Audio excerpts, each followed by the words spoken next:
This channel does not promote any violent, harmful, or illegal activities. All content provided by this channel is meant for an educational purpose only. তৃণমূলের যদি ক্ষমতা থাকে SIR আটকে দেখাক, আর আমাদের বক্তব্য no SIR no election. Electoral roll ঠিকমতো তৈরি না হলে ভোট হবে না। ভোট করার দায়িত্ব মমতা ব্যানার্জির, ভোট করার দায়িত্ব ইলেকশন কমিশনের, ভোটে লড়ার দায়িত্ব আমাদের। আমরা ফ্রেশ ভোটার লিস্ট পাবো, ভোটে লড়বো। আর যদি সঠিক সময় ভোটার তালিকা না বেরোয় তাহলে কাউকেই বলতে হবে না ৪ঠা মে ২০২৬ রাত্রি ১২টার পরে রাষ্ট্রপতি শাসন হবে, এক মাসে এসআইআর তৈরি হবে, রাষ্ট্রপতি শাসনে এসআইআর হবে এবং এক মাস পরে নির্বাচন হবে। তো আপনারা সকলেই দেখলেন এই যে এসআইআর জবে থেকেই আমাদের বাংলায় হবে হবে ভাব শুরু হয়েছে, তখন থেকেই কিন্তু আপনারা দেখছেন যে আমাদের মুখ্যমন্ত্রী মমতা বন্দ্যোপাধ্যায় কিন্তু এসআইআর এর বিরুদ্ধেই রয়েছে। তো এবার এসআইআর করতে দিবে না এমনই কিন্তু বলা হচ্ছে, যেমনটা সিএ এর ক্ষেত্রে বলা হয়েছিল যে কোনো রকম এনআরসি করতে দেবো না, সিএ করতে দেবো না। এবার কিন্তু দেখা যাচ্ছে যে এসআইআর ক্ষেত্রেও তাই হচ্ছে, কিন্তু সেই ব্যাপারটা ছিল আলাদা আর এই ব্যাপারটা কিন্তু আলাদা, কেননা সেটা লাস্ট পর্যন্ত আইনে পরিণত হয়েছে সিএ, সেটা আমরা দেখেছি। কিন্তু ওই সিএর থেকেও কিন্তু এইটা মোস্ট ইম্পর্টেন্ট রয়েছে, বা আমরা বলতে পারি এই যে এসআইআর রয়েছে এটা কিন্তু মারাত্মক জিনিস রয়েছে। কারণ এই যে এসআইআর যদি না হয়, যদি এসআইআর না হতে দেয় তাহলে ইলেকশন হবে না, ইলেকশন করবে না, ইলেকশন লড়বে না।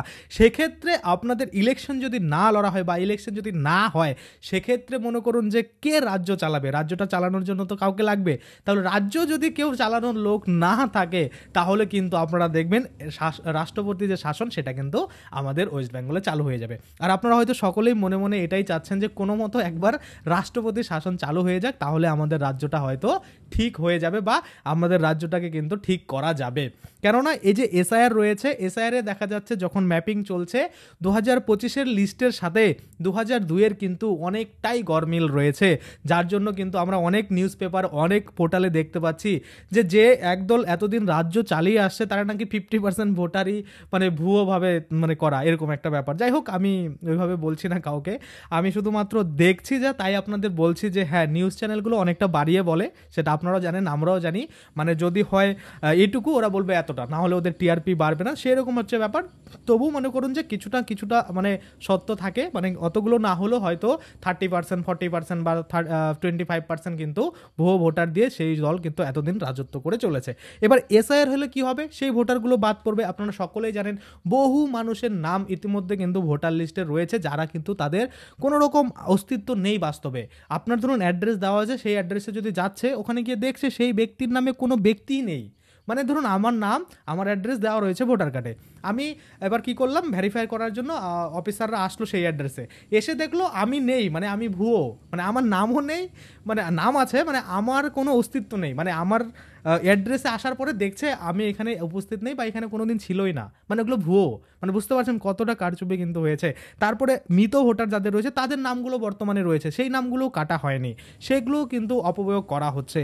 তো এবার আমি আপনাদের বলি মূল বিষয় যেটা বলা হচ্ছে, যদি এসআইআর না হয় তাহলে ভোট হবে না, আর যদি ভোট না হয় তাহলে কিন্তু রাজ্যের যে মানে ক্ষমতা সেটা কিন্তু রাষ্ট্রপতিতে চলে যাবে। আর আমরা জানি যে রাষ্ট্রপতি শাসন যদি চালু হয় তাহলে রাষ্ট্রপতি শাসন চলাকালীন কিন্তু এসআইআর হবে, এবং এসআইআর হলে পরে তারপরে ওই 1 মাস 2 মাসের মধ্যে কমপ্লিট হয়ে যাবে এসআইআর, তারপরে কিন্তু নতুন করে ইলেকশন হবে, এবং ইলেকশন হওয়ার পরে তারপরেই কিন্তু আবার ক্ষমতা পাবে রাজ্যের অন্যান্য কেউ। এতদিন কিন্তু কোথায় থাকবে? রাষ্ট্রপতির হাতে কিন্তু থাকবে, বা রাষ্ট্রপতির শাসন কিন্তু চালু হয়ে থাকবে।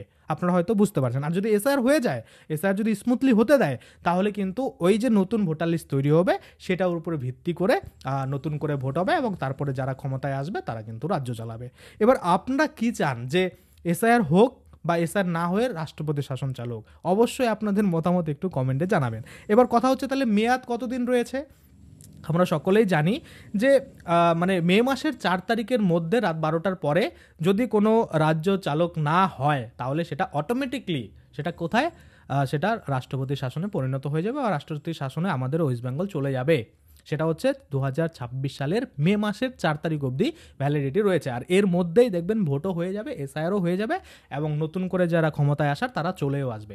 যদি না আসে তাহলে রাষ্ট্রপতির হাতে এই ক্ষমতা চলে যাবে, বা আমরা বলতে পারি রাষ্ট্রপতি শাসন সেটা কিন্তু ওয়েস্ট বেঙ্গলে চালু হয়ে যাবে।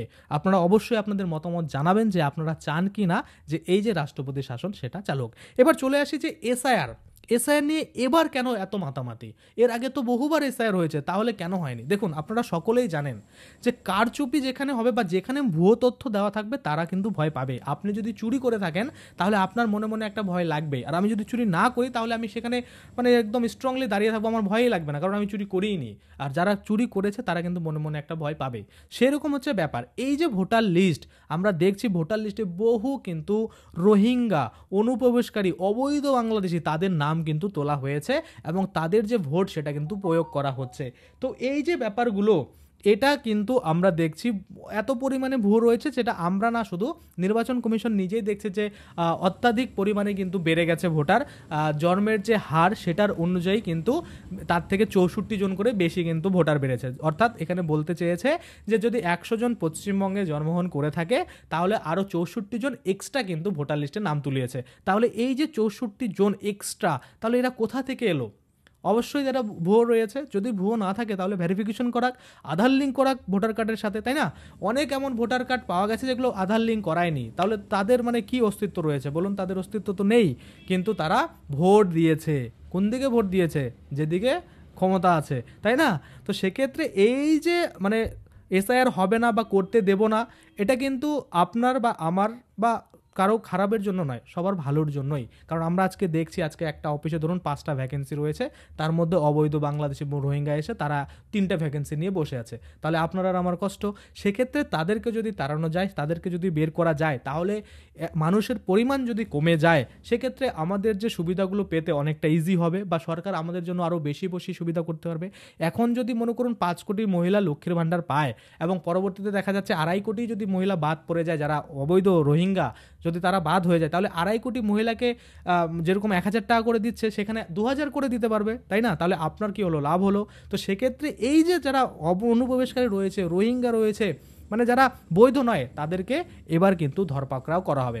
আমরা জানি এর আগে কিন্তু একটা নোটিফিকেশন দিয়ে জানানো হয়েছিল যে প্রত্যেকটা স্টেটে কিন্তু ডিটেনশন ক্যাম্প করতে বলা হয়েছিল, এবং সাথে সাথে সেদিনকার আরও একটা নোটিশ দিয়েছিল যে 2014 সাল থেকে 2024 সাল অবধি কিন্তু সিএতে ছাড় দেওয়া হলো, এবং যারা হিন্দু, পার্সি, শিখ, খ্রিস্টান, বৌদ্ধ, জৈনজম রয়েছেন, যে 6টা সম্প্রদায়, তাদের কোনো ভয় নেই, তাদেরকে কিন্তু কোনোভাবে তাড়ানো হবে না, তাদেরকে ডিটেনশন ক্যাম্পে নিয়ে যাওয়া হবে না।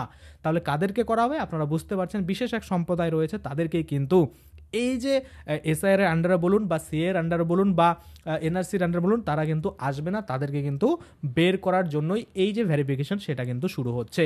তো দেখা যাক শেষ পর্যন্ত এসআইআর নিয়ে নোটিফিকেশন বের হয় না বের হয় না। যদি বের হয় তো খুবই ভালো, তাহলে স্মুথলি সব কিছু হয়ে যাবে।